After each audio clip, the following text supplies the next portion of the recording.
All right, well, here we are again. Looks like I have audio based on the audio meter on the screen. Welcome, everyone, to another Saturday afternoon, early afternoon. I'm not sure how long this is going to go today. I don't have a whole heck of a lot to share, just a bunch of things that a couple of things that I wanted to follow up with from last week. And then one or two things from last week that I said I wanted to cover that I forgot to cover, and didn't realize that until after, after the stream ended. And so, like I said, I'm not sure how long this is going to go, but nice to see you all here. Welcome. I hope you're all having a good weekend. Weather-wise, we're doing well here. Let me know who's here. I see that we got 10 people so far, so very cool. Thank you. Say hello in the chat if you're subscribed. If you're not subscribed, simply subscribe, and then after a minute, you'll be able to participate in the chat. And then if you don't want to stay subscribed, you just want to participate in the chat, feel free to unsubscribe. That's perfectly okay with me. But let me know who's all here. And so, yeah. Anyway, interesting start to my day today. I went to, thank you, Grish. I just saw your comment pop up, 5x5. Thank you. I appreciate that. Interesting start to my day today. Went out this morning, went to the gym. And as I'm backing out of my garage, making kind of like a K-turn to go down the driveway, I noticed off to the side, maybe about 10 inches, 12 inches tops off to the side on the grass, there was a bird just standing on the grass, full-size bird. And I thought, wow, that's really odd that he's allowing the truck to get so close. You know, typically they'd fly away, right? And so I kind of paused. I rolled down the window and I looked. I said, well, maybe he's not alive. Maybe, whatever. No, he was standing on his feet. He was breathing and everything. He was moving around. So I said, all right, well, that's really odd that the bird didn't get spooked by the truck and fly away. Anyway, do my thing at the gym. By the way, listening to Jeremy's members only stream while I was working out. I pull back into the driveway and I see up in front of me in the middle of the driveway something laying there. And it's like, nah, it couldn't be the bird. So I pulled kind of around it, went half on the grass so I didn't run it over, and looked, and sure enough, it was the bird kind of laying on its side. So apparently that explains why he didn't move too much. He was probably barely alive when I saw him on the grass, standing on the grass, but now he wasn't standing anymore. He was laid out flat, and I went and I kind of nudged him a little bit with my foot to see if maybe he moved, but no, he was gone. So in any event, interesting way to start my day. I'm not sure what kind of omen that is, one way or another, but so far the day's been going pretty well, aside from getting started like that. But that was pretty interesting. So let me go down to the chat and start saying hello to everybody and see who is all here. So we got Jeremy. Unfortunately, I'm working again today. I'll catch the replay and listen while I'm driving home this afternoon. That's fine. No problem. Appreciate that. Hello, Grish. Welcome. Glad to see you here. Hello, Terrell. Thank you for joining. Jeremy says, hey, guys, wish I could join. I may make the first 10 to 15 minutes while I'm having lunch. That would be right now. So cool. Let me get through the comments. Hey, Terrell's saying hi to Jeremy. Jeremy's saying hi to Terrell. Bluey's here. Hi, all. Made the stream at last. Glad to have you here, Bluey. And then we have... Hey, Josephus! Josephus is in the house. Welcome, Josephus. That just never gets old. Welcome, Joe. Glad to see you here. Good morning. Well, afternoon for me, but yes, morning for you. Let's say... Chris is saying 5x5 on the audio and video. Thank you very much. Joe's saying hello to Jeremy. Is it an uplifting story? I don't know. I felt bad. I felt bad for the poor thing, you know? Yeah, I don't know. I grabbed my my 3-prong hoe from the garage and I kind of like nudged him a little bit. I didn't hurt him, you know, just in case. I didn't want to hurt him just in case he was still alive. But when I realized he didn't move, I kind of like just flung him over into the grass, figuring the food chain will do its thing. But I was kind of sad about it. No, it wasn't a crow. It was like typical sparrow. So I get where you're going, Jeremy. And I did not give him mouth to beak. No, I did not. I know you wrote mouth to mouth, but no, I did not. So I know Jeremy's only here based on what he said for a few more minutes. So one of the things I was listening to in his stream this morning was the #1 burger conversation, and that absolutely just cracked me up.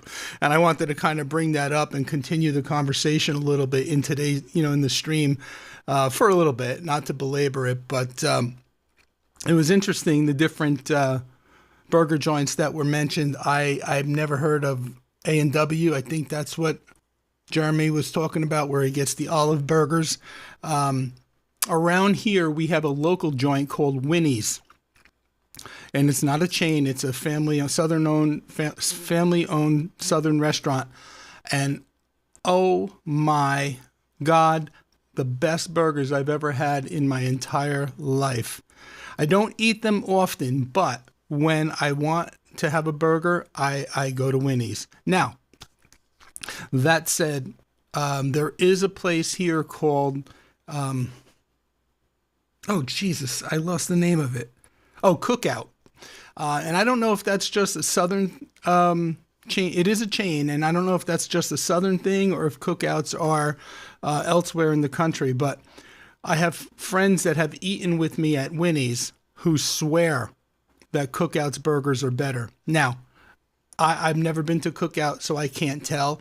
But Winnie's is my place, is my go-to place for a good burger. It's just like incredibly good. Like my mouth's watering just thinking about it. So anyway, and then I was laughing because I wasn't expecting Joe to mention the Bojangles, the hot chicken, the buffalo chicken sandwich. That just cracked me up because I had totally forgotten about that. And he was down. He was down for the count. So, yeah, that it was just a chuckle. So I just wanted to share on that that conversation from the members only stream. I found that amusing. Good to work out to. I'm glad I wasn't holding any heavy weights over my head at that point.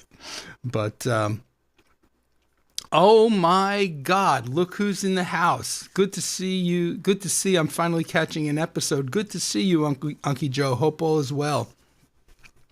Glad. Thanks for joining. I heard about Cookout Restaurant. So then maybe it's not just a Southern thing. I don't know. And Joe's saying, oh, yum, Cookout is good. I have only had Cookout in the South. Oh, okay. So, yeah, I haven't had a Cookout burger. I may have to try, but it would be hard for me to, when I do want my burger, to not go to Winnie's. That's for sure. So, in fact, Joe, if you're ever back down in the area visiting, I will take you to Winnie's. And since you've had Cookout, I'd like to get your comparison analysis on it. So, all right. Like I said, I don't know how long today is going to go, but I wanted to follow up with last week. If you could see behind me, the door to the server room is open, and that was intentional. That was done intentionally because when I was trying to give you the update on the NAS after having broken them down the week before and cleaned them, The results for the DS216 were fine because they were not in that server room. They were just out on the workbench next to the server room. But when I went to the DS920 and the DS1621 Plus, the temperatures were even higher than they were, way higher. A matter of fact, if you remember, let me bring this up here. I'm not going to belabor this. I'm not even going to show you the 1621, but just to look at the DS920 Plus, the original temperatures on the DS920 Plus for the first drive was 86 degrees. Well, let me go back and look at the thermal status. So the thermal status for the DS920 now is 99 degrees, whereas before I cleaned it, it was 115 degrees Fahrenheit, and now it just popped up. So it fluctuates a little bit, but it's still considerably lower than what it was prior to getting the dust out of the unit. And then as far as the individual drives, drive 1, now it's interesting because after cleaning the unit, the drives pretty much stayed the same. Now, the comparison is after seeing them in that heated closet last week. I made a mistake of trying to show you the comparison, but I had forgotten that closet door had been closed for, a while as I was prepping for last week's stream, and the heat buildup, those drives in there rose well over 92, 93. Even one of them was at 95 degrees, if you remember back to the stream. And you could see here, I know it's tiny, but drive 1 is reading in at 86 degrees now. Drive 2 is 88, which is good. Drive 3 is back down to 86. All these drives were up in the mid-90s last week. That's the same one. Drive 4, 86 degrees.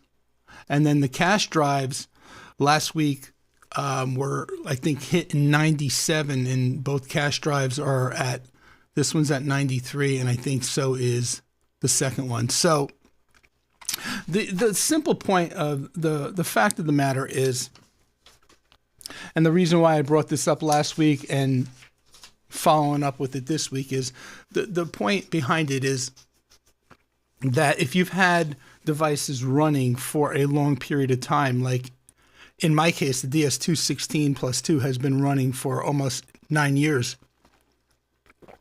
That one was the dirtiest. That was disgustingly filthy. I had never broken it apart to clean them before.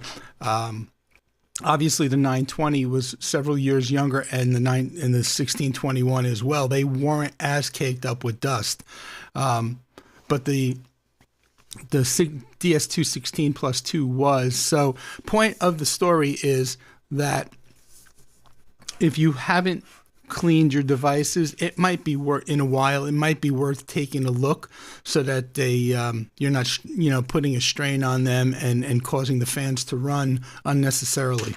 So anyway, that's that.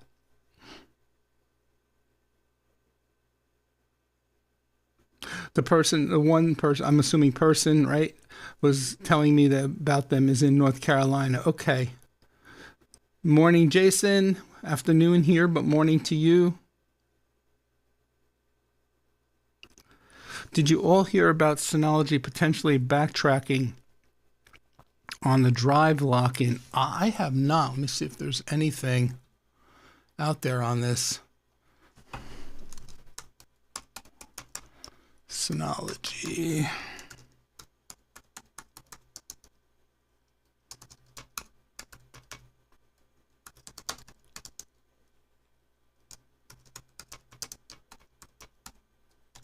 Let's see.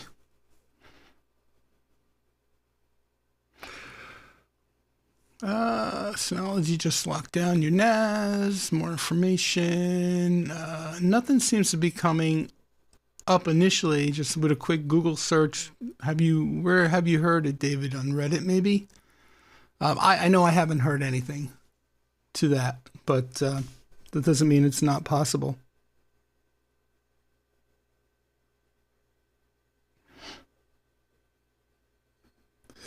For what temps feel like I only understand Fahrenheit, but for electronics I understand Celsius. That's funny. That's cool. Any event, so that's that. No, I have not heard anything on the Synology.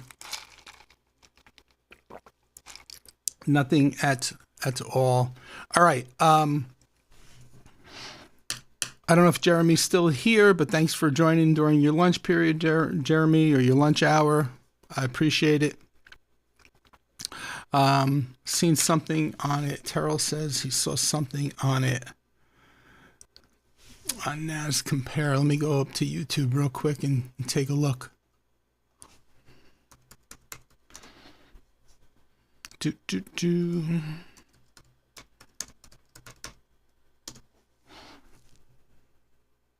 Hard drive compatibility update. Where are we at?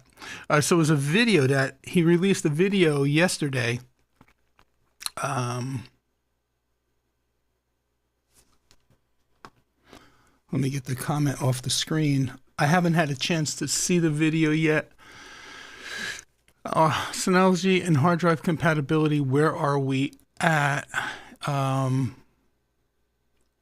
I'm not sure. I haven't watched the video. I'm not sure if this is what you're referring to, Terrell, but I'll be sure to check it out. If you watched, did you watch it? Did he say that they are definitely backpedaling, or is he suggesting that they are possibly considering backpedaling? I mean, excuse me. I'll have to watch the video and check it out. That's interesting. I'm curious to see what they do. I know ever since they did that, Ugreen has been the buzz. Everybody's talking about Ugreen, especially since the drive lock hit the scene. So let's see. The comments are saying, yep, we found the video. Let's see. Pretty much the grit is that Synology Germany responded to a question that they are looking at reintroducing, considering. Okay. Well, I guess we're just gonna have to see how that plays out, and if that's the case, I wonder if there's a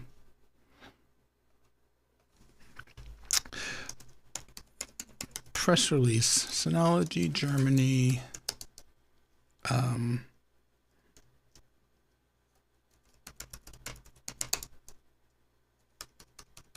Let's see.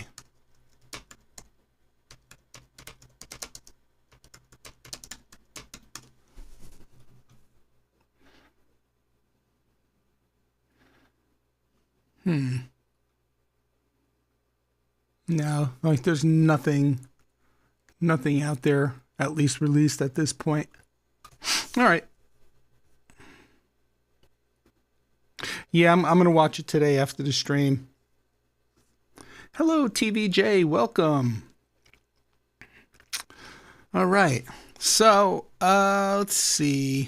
What I do want to do is, next is remind everybody that,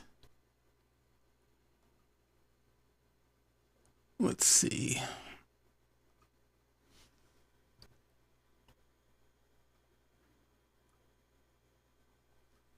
Let's go back here.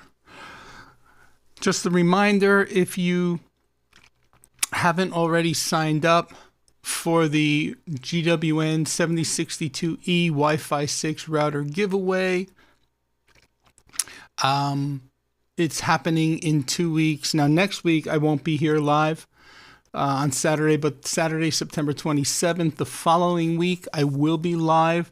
And it'll be during that live stream that we pull the 2 entries to give away the router. Here's the information on the giveaway. And obviously, it says here the key point is that it's going to be basically shipping only to the United States. But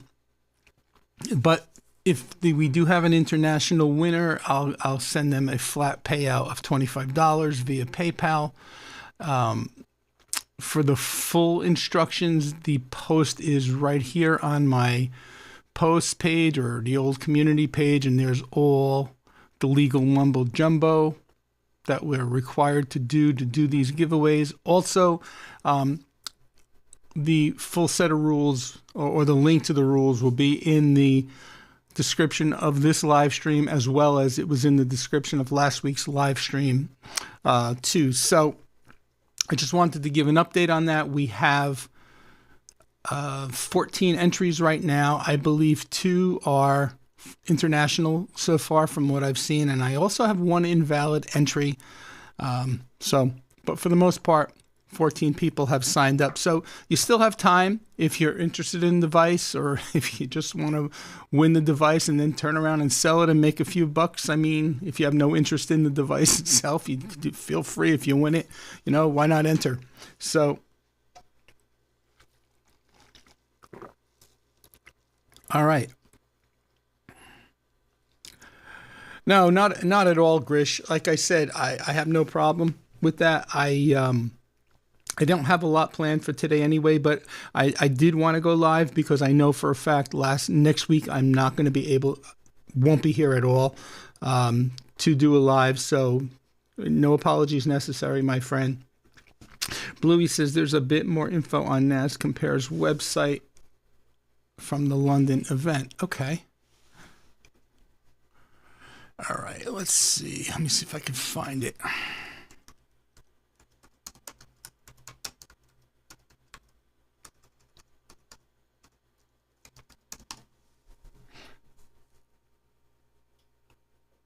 Okay. I guess I should have just done that up here. Synology Solution Exhibition 2025, what we saw, what we learned, everything they revealed.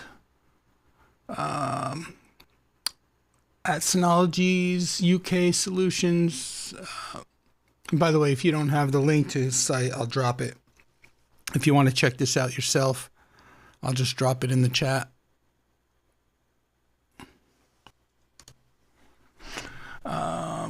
Let's see how it intends to position itself for the next phase of enterprise and private data cloud management. All right. Well, I'll have to dig into this a little deeper, but yeah, there's the link in the chat. All right, let's see what we got. Thanks for that, Bluey. Appreciate it.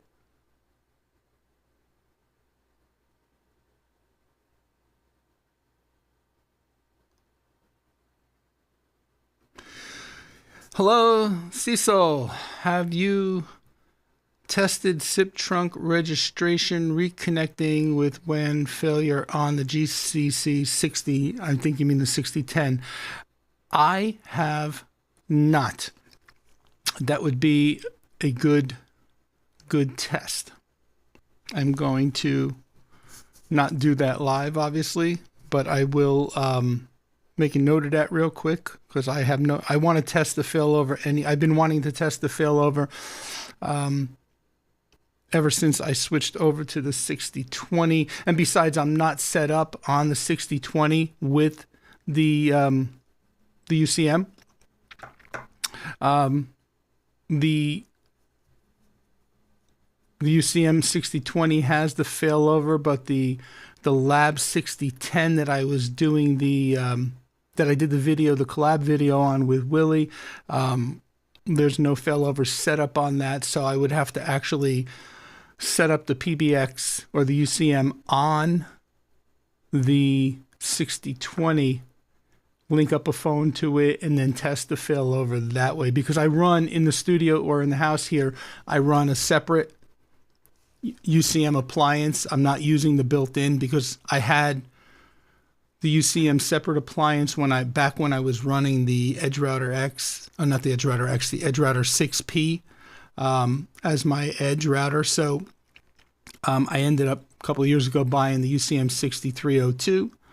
So I have not utilized the built-in UCM on the actual production 6020 at this point in time, but I will test that.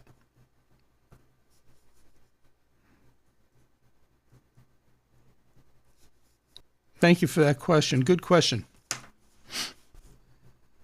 And good afternoon to you too.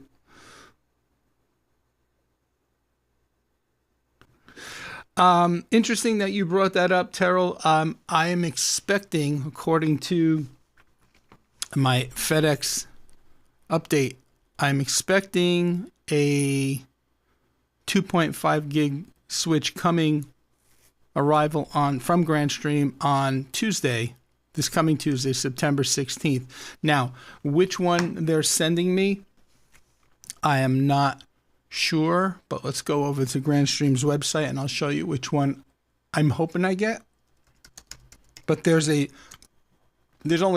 7721. Whether they're sending me the PoE version or the non-PoE version is the question. That I don't know. I guess I'll find out on Tuesday. So let me bring this up. All right, network switches. And I believe it's this here. No, not them. Where is it? Is it the... It's not this. Is it here? Oh, yeah, here they are. Here they are. The 7721 and the 7721P. So you got 8 2.5 gigabit Ethernet ports and 2 10 gig SFP plus ports. It says here that the ports 1 through 8 are PoE and provide smart power, yada, yada, yada, PoE, PoE plus, loop detection, cable test. They're managed switches. They're not unmanaged switches. And then they have most of the other goodies that come with the Grandstream switches. So the 7721P is a little larger, I guess, because of the PoE technology. Because if you look at the 7721 non-PoE, it's a little bit smaller, a little bit more condensed between the two. But that's the one I'm looking at. I don't know if they've hit retail yet. I know the last time I checked, VoIP supply.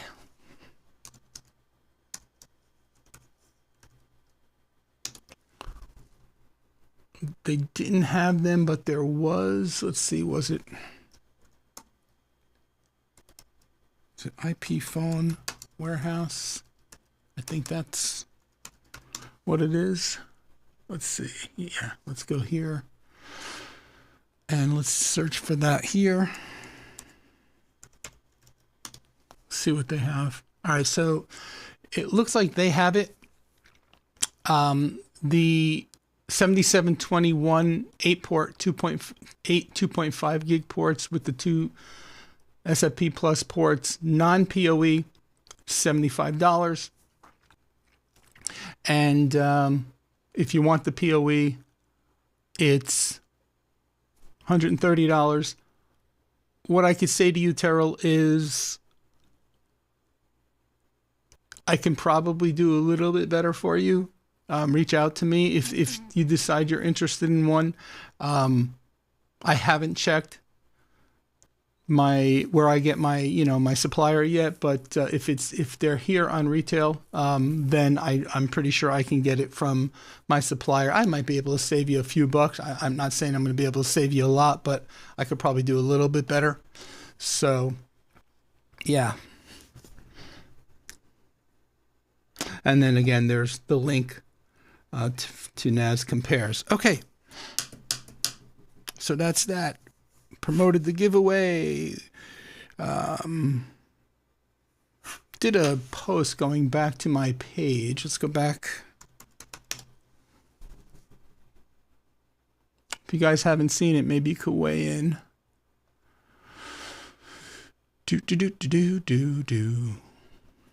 Let's go here. Let's go back here. Go to posts. I did a post. It's only got 17 votes. I did a post 2 days ago right here. Would you like to see more collaboration style videos on this channel like the one I did with Willie Howe? Yes, more collaborations with Willie Howe, 53%. Yes, more collaborations with various creators, 35%. No, I like your existing format, 6%.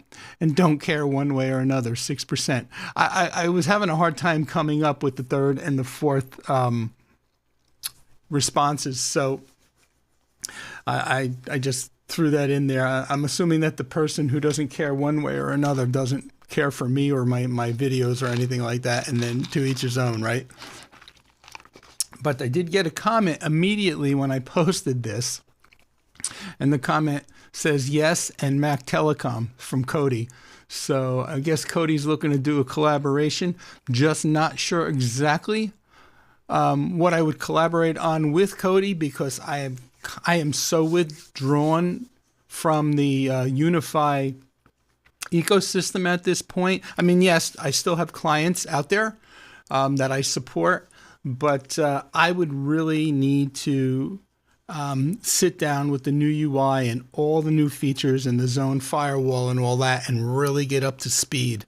I don't have any of the new latest Unify gear ever since I started going in the Grandstream direction about a year and a half, 2 years ago. So, but I mean, it's always up for a chat and see what he has in mind, if anything. So weigh in if you wouldn't mind on that, if you haven't seen that. And I'm curious to what you guys thought about the collaboration with Willie. That was definitely a lot of fun to do. We had a good time.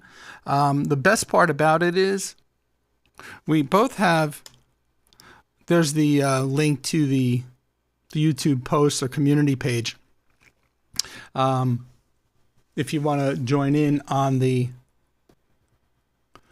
poll there, or the post, we both have a similar style in that we don't script anything. Well, I'm not going to speak 100% for Willie, but I know he told me in a Signal chat that he freestyles a lot of stuff, and I basically do the same thing with my videos. I don't write a script and prepare what I'm going to say. I have a couple of key thoughts on what I want to do for an intro, what I want to do for a body, the body, what I want to do for a recap and a closing, and the points that I want to cover.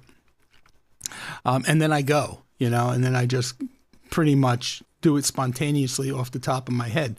So we kind of put the plan together literally the morning that we did the recording, and it was pretty funny because I did the post editing on the video, and I was pretty happy with the flow of the video, considering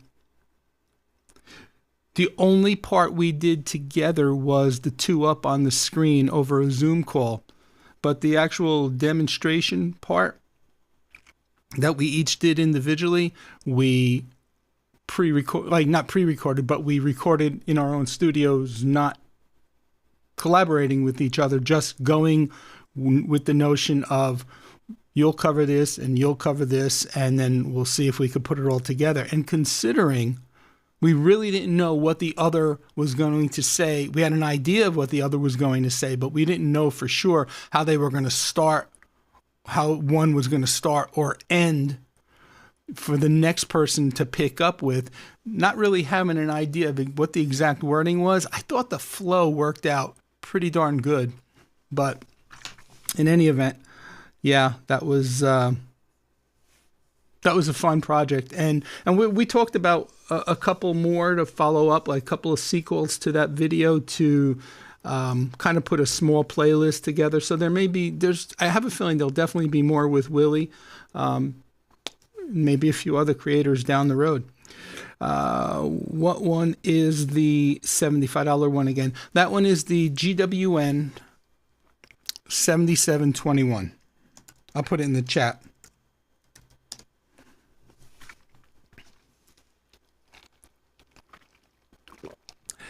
And no problem, Terrell.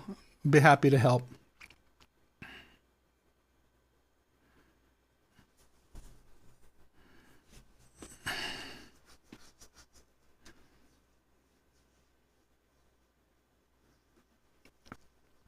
Hello, Chow. I have not experienced any issues with the PPSK thus far, but I could do some testing here in the lab based on what you're saying here. You said that when you first connect, you get on the correct VLAN, but if you disconnect and move to another SSD and then you get put back on the default VLAN. I have not experienced that. I have not heard of any my clients that I have set up this way experiencing that. So I will do some testing here in the lab and see if I could reproduce the symptoms. Let me make a note of that.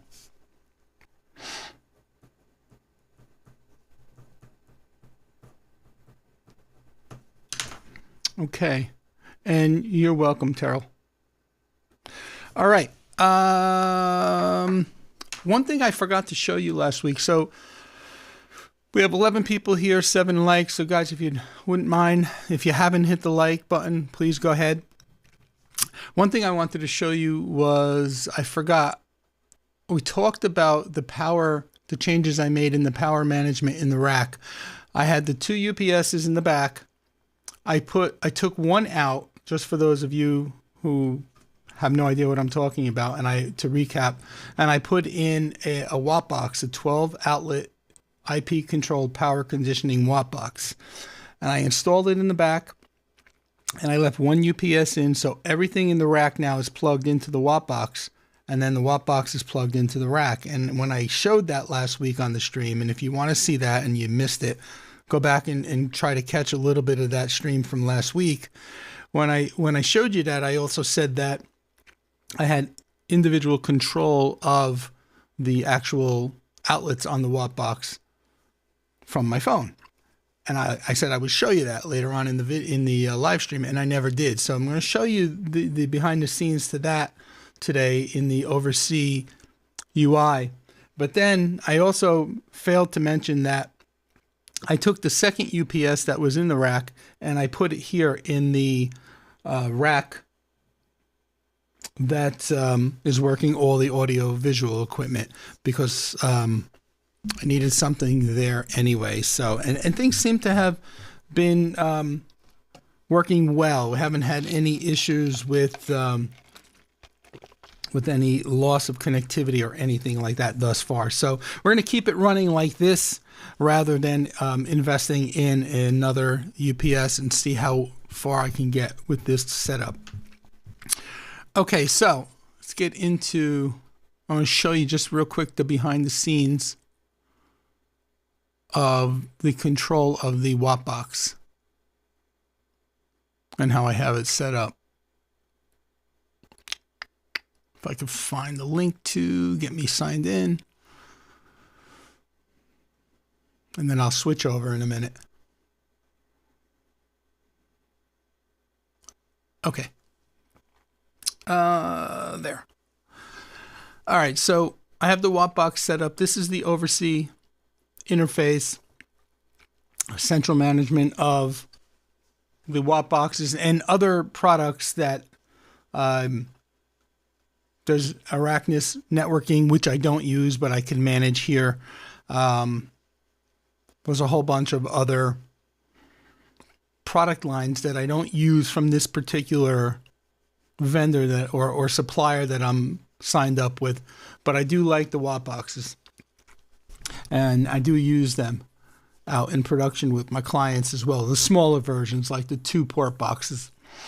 But anyway, if I click on the watt box itself, you could see the individual outlets, and I have them all named. This is everything in my rack. The GCC 6020. I have an AT&T ISP router in there, which is my backup ISP. I have the Ugreen NAS, the Synology 1621 Plus, my Bose amplifier for my backyard speakers, my Bose amplifier for my front porch speakers, my Synology DS920, the GWN7822P network switch. Nothing is in outlet 9.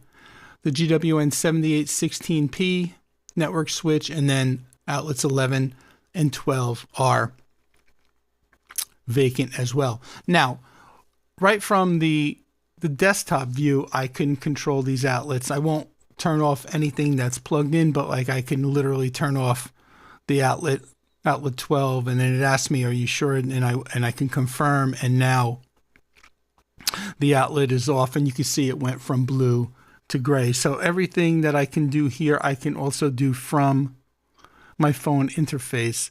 I don't have, ever since I got the iPhone 16 and they changed to USB ports on the bottom, I don't have a way of showing I can't tether, as Keith would say, I can't tether my iPhone to show you the iPhone screen on the stream. I'm going to have to get one of those USB-C 3 to HDMI cords or figure it out somehow. But I would love to show you the interface on the phone of what the client sees. All right, so in any event, so these are the outlet controls. If I click on configure, then I have the general settings. If I say configure outlets, I could set the outlet name, the outlet mode, and then the actual power on delay for each of the outlets.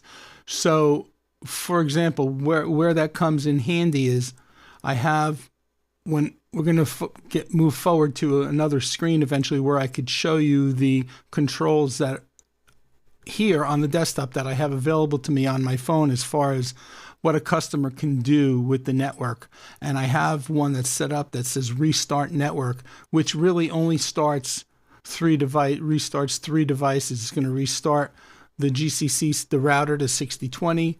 It's going to restart the two network switches, but I delay the restarts of each because I just don't want everything to, number one, power on all at once, and then I want leave ample time to make the handshakes between the devices. So you can see the router goes on number one, and then the AT&T router goes on number two, like 2-second delay. But then if you look down at the bottom here, the GWN7861P or 7816P 20 goes on 20 seconds later after the router. And then I have the 7822 powering up 30 seconds after the router. So those three devices will power up with the press, reboot with the press of one button on my iPhone, and they will have those delays integrated. So that's a really cool feature. If we come down to IP settings, there's nothing there. I wanted to show you under auto reboot, I have that enabled, and it says reset specific outlets when the device fails to connect to designated hosts. So first thing is to configure the hosts that you want the devices to ping out to or try to reach. So I have set up ask.com, bing.com, and google.com. And of course, I don't know why I have the 1621 plus in there. It's something I was doing at the time. But if I say test host, you could see that whether they're successful or not, and it gives you the milliseconds in time it takes. So obviously the 1621 was 1 millisecond because it's on the network. Ask was to get out to ask.com, it took the router 39 milliseconds, to bing.com 26 milliseconds, and google.com 43 milliseconds.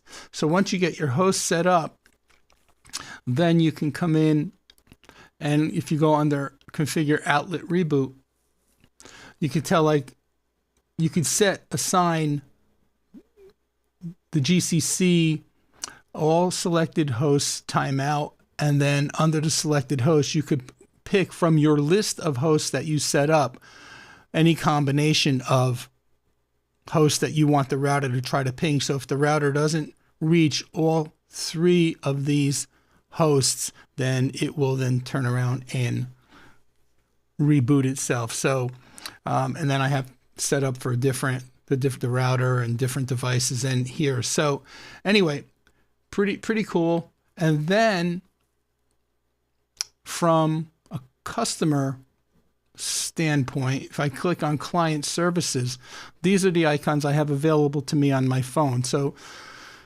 If you look up here, it's probably very tiny, but it says Tony at Quick Tech Solutions. This is the support profile that the customers will see in there. If they download the L.L.C client-side app, they'll have my email address and they'll have my business phone number. And then they will also have whatever controls that I set up here on the back end to appear on their phone. So for example, here's that reboot network, and that'll reboot the router and the 2 switches. If I just want to reboot the AT&T backup router, I have that ability on my phone, and I could reboot my switches, my router itself individually, my switches individually, or I combine them into this one command here with the delays built in.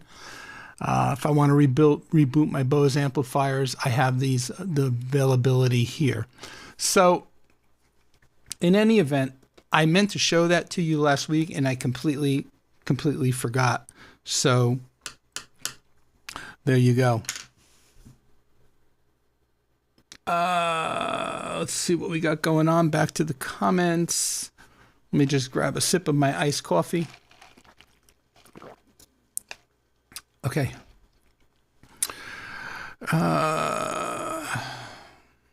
Doesn't Mac OS support mirroring the iPhone screen wirelessly? Probably. I honestly have never tried it. The Wattbox looks nice. Yes, nice device. I don't have an Apple TV up here in the studio, but yes, that I could do. But that's downstairs in the main floor connected to the TV. What about iPhone mirroring on your Mac? Huh. David, I never thought about that. And I think that's the same thing Jeremy said. Let me see. Let me get rid of you. So let me try it. I never thought about that. I never gave it a thought. Let's see.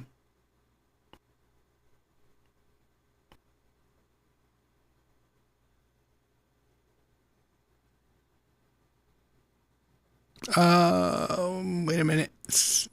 I probably have to enable. It's just spinning. Hold on.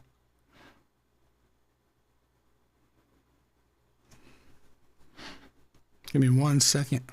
Might be able to pull this off. I never thought about that. Yeah, I never tried it. I mean, I've mirrored to my TVs, but I never really thought, oh, let's just mirror to the computer. All right, hold on 1 second. I had the Wi-Fi off on the computer.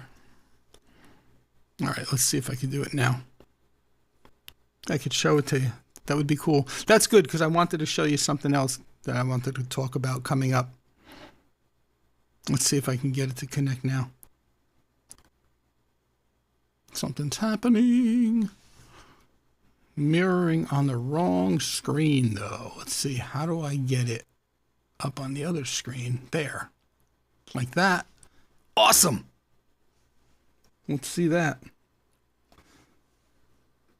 You think I would have just figured that out myself. All right. Thank you, Jeremy, and thank you, Michael. All right.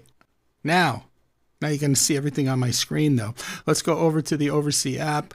So I will trust that you don't abuse the fact that my address is up there. That's that. I didn't think of that. Oh, well. C'est la vie. Okay. How much does a watt box cost? It all depends on the configuration, Jay.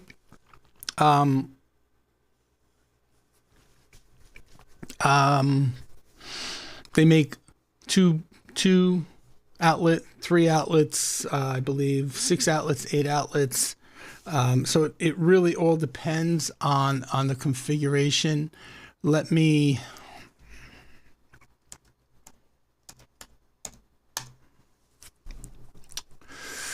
hold on a sec.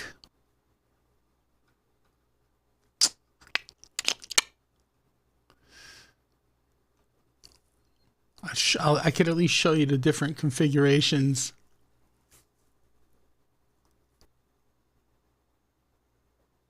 Yeah, Terrell, I just saw your comment come up in a replay. I can blur that, which I probably will. I may just cut the whole thing out. Because trying to do something on, I find on YouTube Studio is just a pain in the ass. So it might be just easier for me to cut the whole thing out. Let me kill the Wi-Fi. There we go. Okay. So IP power, I'm not signed in, so it's not going to give me prices, but at least you'll get the idea of the different configs. All right. In fact, you don't need to see me. I'm going to go full screen on this. All right. So you got the 820 series. This is the equivalent to the one I have. This one is the 12 outlets. Now, I have the earlier, like last year's version. It's the 700 series. Not really quite sure what the exact difference is. I was trying to figure it out. I was looking at it the other day, and I really didn't see anything that made me feel like what the difference is. Then here's the 2-box. Come on.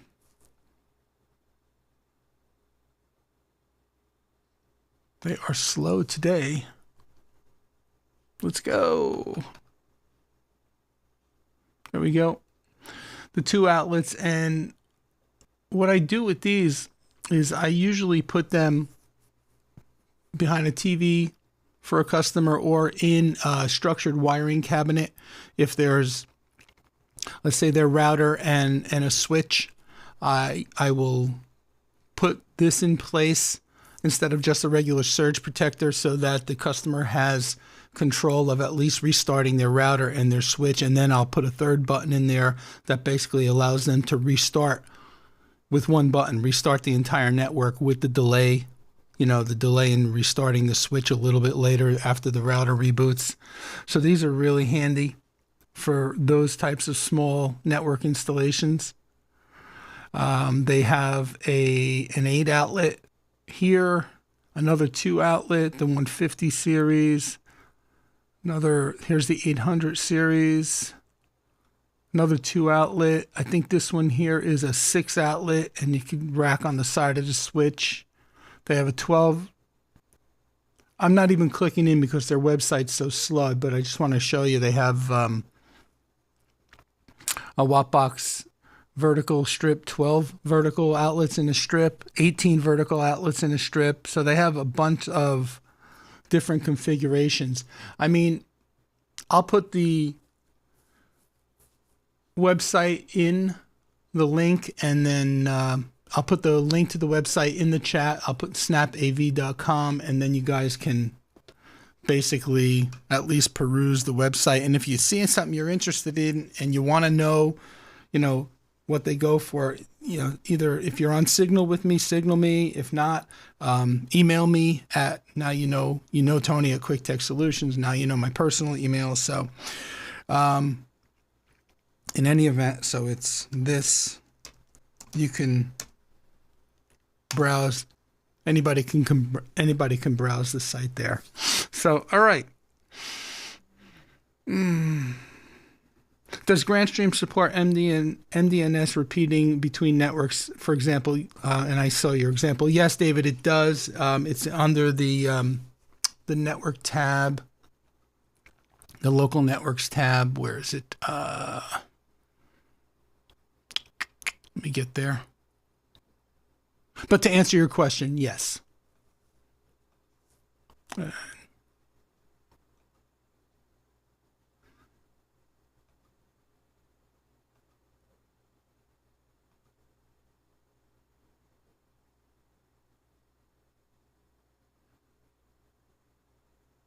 Yeah.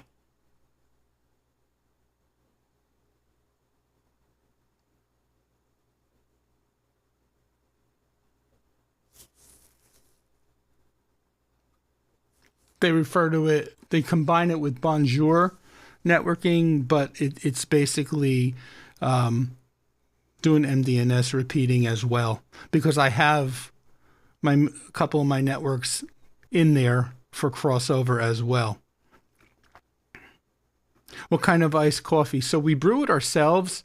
We don't buy the commercial iced coffee because there's way too much sugar and calories in it. So we actually brew a pot of coffee. We use Javalia coffee. We keep the Chinese soup, the large Chinese soup containers of coffee in the refrigerator. We have 2 or 3 always at a time available. We just put it over ice, and then my wife buys an Irish cream flavored creamer, and so we just add a little of that. So no sugar or anything, just a little bit of sugar that's in the Irish creamer, and that's it. We drink that. I'm back. I didn't realize you stepped away. Well, I have a feeling I know why you're telling me you're back. So hold on a sec. Got way too many windows open here. Hold on. Welcome back, Josephus. Hey, Josephus! Josephus is in the house. Welcome, Josephus. That really never gets old. 17 people here, 10 likes. All right, hit that like button, folks. All right. So, I said this was going to be a short stream, and I'm at an hour already. Okay, so we did the Oversea update. Well, yes, Joe, twice today. Well, you left and you came back, so I had to. All right. The last thing. Oh, geez. I am so sorry to hear that. I hear it's really making a comeback. And hope she doesn't have. I hope her symptoms aren't like too bad, too crazy. Yes, Jeremy did make that for me weeks and weeks ago. So yeah, I had asked him to send me that. I thought it would be cool and funny. So, all right. Let's see. Those of you who follow Jeremy have already seen this, but I'm going to show it to you anyway because I did get one too, and I like it. I like it a lot. I bought that Nimbot D110 label printer, and I've been playing around with it, and it's really, really cool. Let me just get this set up off of me so that I can kind of show you the side view. There we go. Or should I start with the top-down view? There's the top-down view. All right, so my package was a little different than his. Mine came packaged with 3 labels. I guess they sell them in three different types of label rolls. I think he only got 1 label roll that was already installed in his printer. So mine, I guess they sell them in different configurations. So you get little paperwork, you get the FCC statement here, you get the product manual here, you get something called an on-off button function modification operation guide. The other 2 labels, I've had the printer out, I just put everything back in the box. So you get the printer, and then you get a USB-C to USB-A charging cable. So just take a closer look now. We can go to the side view, and there's the actual printer, so you can see in relationship to my TV monitor behind me, the size of the remote control, it's really a very, very tiny form factor. In fact, if I lay it in my hand, you could see how tiny it really is.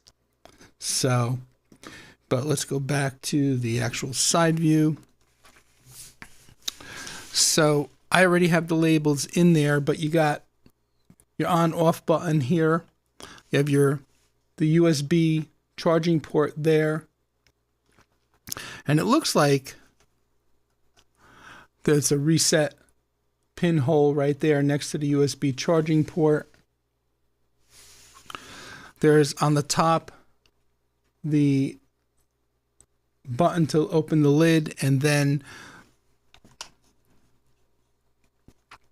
right here on the edge, right up top here, is the like little teeth for ripping the label off once it's printed. So I already have mine paired to my phone, but if I pull this out like that and I press this button here to hold it, if I hold it for like 2 to 3 seconds, it'll start up.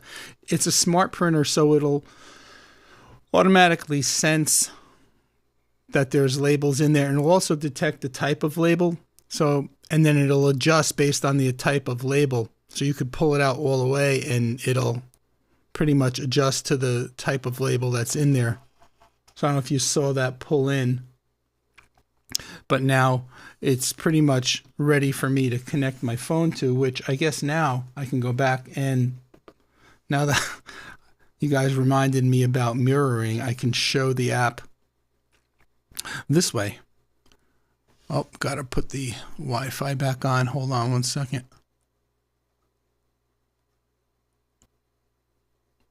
And it's a really cool little printer. What I like about it is it's an inkless printer, which basically means it's works with thermal printing, which is, I thought, was pretty cool. So I don't have to ever worry about dried ink cartridges and things like that. I also did buy the same labels, because the labels that my 3 sets of labels that came with it are not the ones made for cabling, which is the purpose of why I bought this, to bring it out on jobs with me, because it's tiny and it's a lot easier for me to print the labels from my phone rather than using this, because this one, it did the job for years, but my fingers are way too big for those little buttons. So I did buy a 3-pack of the D11 cable style labels. Let me get into the app. I know Jeremy showed you, the whole app thing and all. So let's go through here.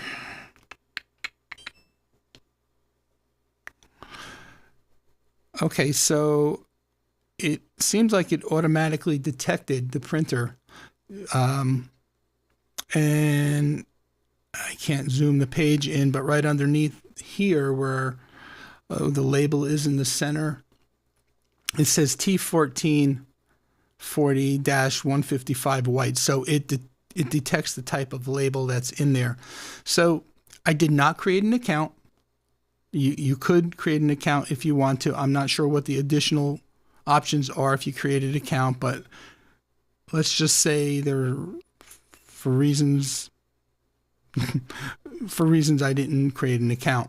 If you come under new, then you have your text area up top where you can click and type in, and you have alignment tools, you have edit tools, trash can.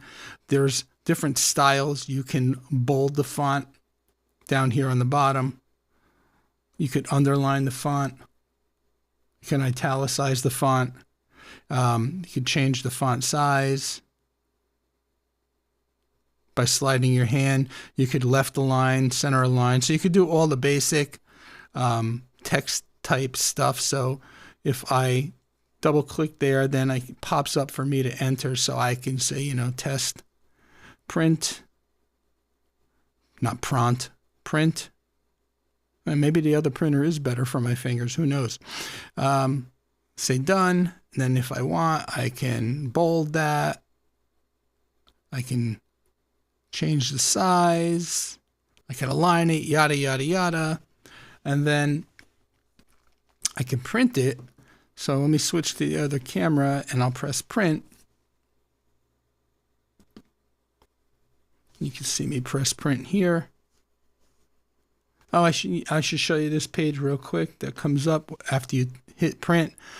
This is the print dialog page. It shows you the printer that's attached. You could set the number of copies just by going 1, 2, 3, just like a typical printer. You could set the print density. You can mirror the image if you want to. So if we go back to the side and I hit print now,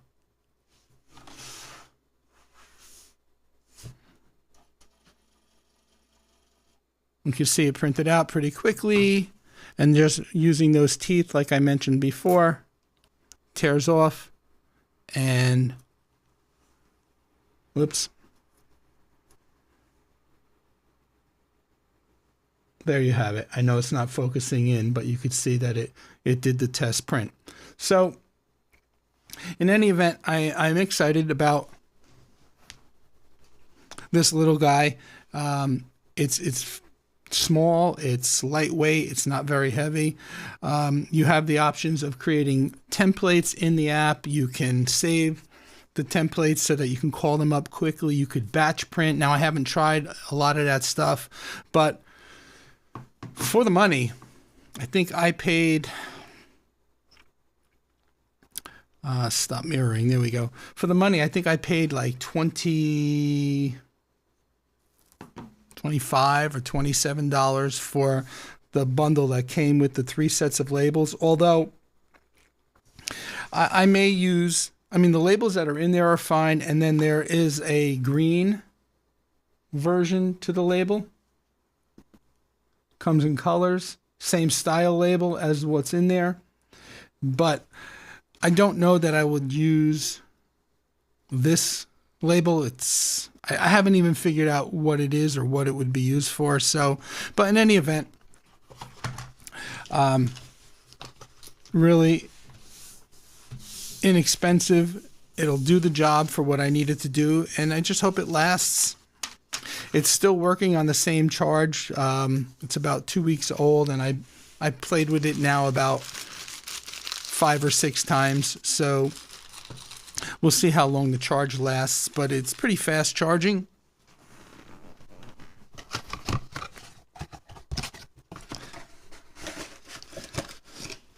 So there you go. I could drop a link to that. Full transparency, it would be an Amazon link if anybody's interested. Hold on. To support the channel, maybe? Let's see, where is it? All right, so here's the actual printer. Oh, wow. So that bundle went up. Now it's $32, but still. So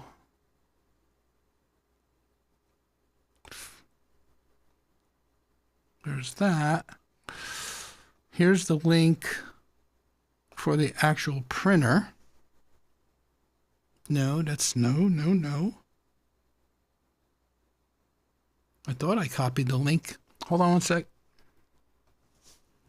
Oh, there it is. Copy. This is the link for the actual printer now, but let me give you, if you're interested, the link to the actual, the D11 labels. The cable labels, the cabling labels. Hold on.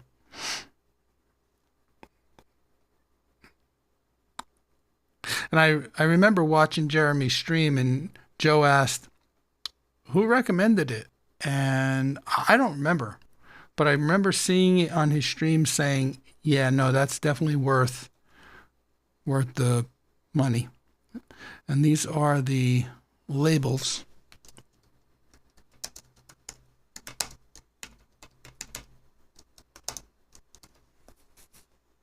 Okay. All right, so that's that. Uh,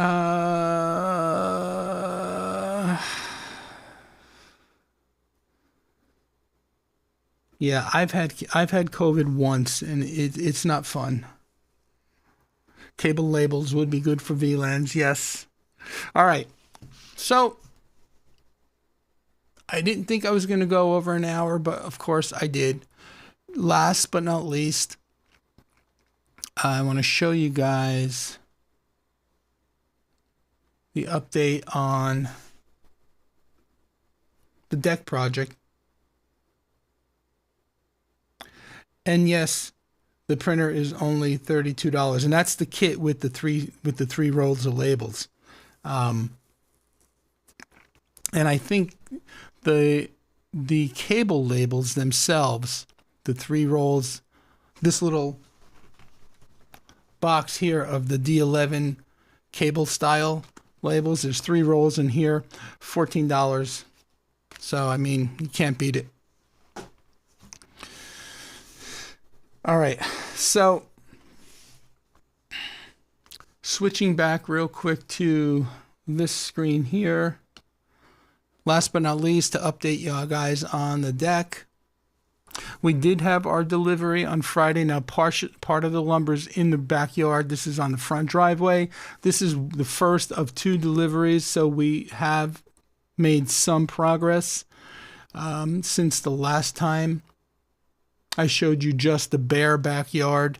What he did yesterday, he just came by later in the day and just laid out a couple of 3x6s on the ground horizontally this way, marked out all his flags. Now the deck is going from this wall here where the brick is on the left side and coming all the way out the patio out to here, but this is just preliminary. These aren't staying here. These are just, we dropped them into place preliminarily. These are preliminary so he can get his idea of how much digging and trenching he has to do to get the top of the deck level with the line of brick going across from left to right, so that when we step out of the door, we're not stepping up or down, but just right level out onto the deck. So he's going to actually be back on Monday and actually start the digging, trenching, and footings. So we are, oh no, that was an accident. Sorry, but I know Joe loves it, so I wasn't paying attention to what was in my preview. Welcome, Josephus. Okay, so that one was unintentional. The second one was intentional. Anyway, we are super excited about it. Can't wait to get it, see it actually start to come together. I'll take more pictures as we make progress each week. Now, next Saturday, I'm not going to be here. So the following Saturday, I should have some pictures showing some decent progress. The frame should all be built, and maybe, I don't know. I don't know what the whole process is because there's a pergola involved. So we'll see how it goes. But that's about all that's going on. I got to get a video going this week. And I'm not sure exactly what I'm going to do. I have a couple of different ideas. I want to do something maybe with one of these days in I don't know about the next live stream because we're going to do the giveaway then, but I might want to do something with a Rustdesk, setting up a Rustdesk server in DigitalOcean, and then getting that working and testing it live on the air.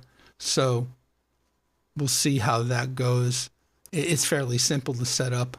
Like I mentioned last week, there's a really good set of instructions on GitHub that I follow, and I was able to get through it no problem. And you know me, I'm not a whiz when it comes to command line stuff. I just like to dabble. So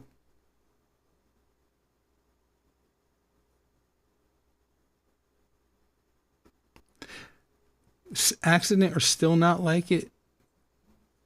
Like what? Are we talking about the printer? I love the printer. So I don't know. Did I say I still don't like it? I don't know. I wouldn't put it past me.